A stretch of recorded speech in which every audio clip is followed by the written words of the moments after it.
ഇതെന്താ തോന്നിയാസ? മനുഷ്യരെ ക്ഷമിക്കുന്നതിനും സഹിക്കുന്നതിനും പരിധികളുണ്ട്, മനസ്സിലായല്ലോ?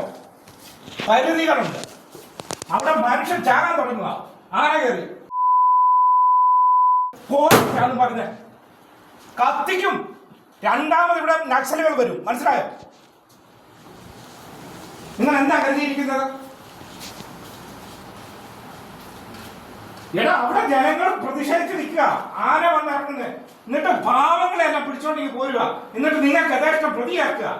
പത്തനംതിട്ട കോന്നിയിൽ കാട്ടാന ഷോക്കേറ്റ് ചെറിഞ്ഞ കേസിൽ കസ്റ്റഡിയിലെടുത്തയാളെ മോചിപ്പിക്കാനെത്തിയ MLA വനംവകുപ്പ് ഉദ്യോഗസ്ഥരെ ഭീഷണിപ്പെടുത്തുന്ന ദൃശ്യങ്ങളാണ് ഇപ്പോൾ പുറത്തുവന്നിട്ടുള്ളത്.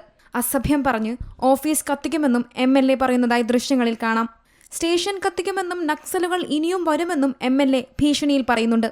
ആനയെ ചരിഞ്ഞ നിലയിൽ കണ്ടെത്തിയ സ്ഥല ഉടമയുടെ സഹായിയായ മണ്ണുമാന്തി യന്ത്രത്തിന്റെ ഡ്രൈവറെയാണ് വനംവകുപ്പ് കസ്റ്റഡിയിലെടുത്തത്. കൈതകൃഷി പാട്ടത്തിനെടുത്തവർ സോളാർ വേലിയിൽ കൂടിയ തോതിൽ വൈദ്യുതി കടത്തിവിട്ടതാണ് ആന ഷോക്കടിച്ചു ചരിയാൻ കാരണമെന്ന സംശയത്തിൽ ഇയാളെ കസ്റ്റഡിയിലെടുക്കുകയായിരുന്നു. പിന്നാലെ വിവരമറിഞ്ഞെത്തിയ MLA കസ്റ്റഡിയിൽ നിന്ന് ഇയാളെ ബലം പ്രയോഗിച്ച് മോചിപ്പിച്ചു.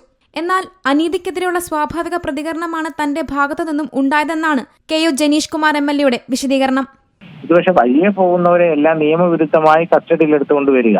ഇപ്പോൾ ഒരാളെ ഒരു അന്വേഷണത്തിന്റെ ഭാഗമായി ചോദ്യം ചെയ്യണമെങ്കിൽ കുഴപ്പമില്ല, അവർക്ക് നോട്ടീസ് കൊടുത്ത് വരുത്തി ചോദ്യം ചെയ്യാം, പ്രതിയാണെന്ന് തോന്നിയാൽ അറസ്റ്റ് ചെയ്യാം, അതിനൊന്നും നമ്മൾ തടസ്സമില്ല. ആ ഒരു ഘട്ടത്തിലാണ് ഇന്നലെ ഒരു ഗർഭിണിയായ സ്ത്രീ അവിടെ വന്നിട്ട് തന്റെ ഭർത്താവിനെ ഇതേപോലെ കസ്റ്റഡിയിൽ ഉച്ചയ്ക്ക് വന്ന് കൊണ്ടുപോയി എന്ന നിലയിൽ പറയുന്നതും ആ ഒരു ഘട്ടത്തിലാണ് അവിടെ ഇടപെട്ടത്. ചെന്ന് ചോദിച്ചു, ഇയാൾ പ്രതിയാണോ? അയാൾ പ്രതിയല്ല.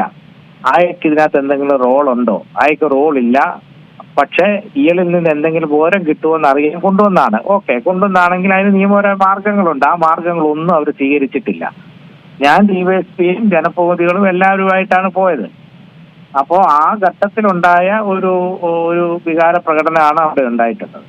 DYSP ഉൾപ്പെടെയുള്ള ഉദ്യോഗസ്ഥരുടെ മുന്നിലാണ് MLA ഭീഷണി പ്രകടനം നടത്തിയത്. ഫോറസ്റ്റ് ഉദ്യോഗസ്ഥർ നടപടിക്രമങ്ങൾ പാലിക്കാതെയാണ് ഇയാളെ കസ്റ്റഡിയിലെടുത്തതെന്നാണ് MLA ആരോപിക്കുന്നത്.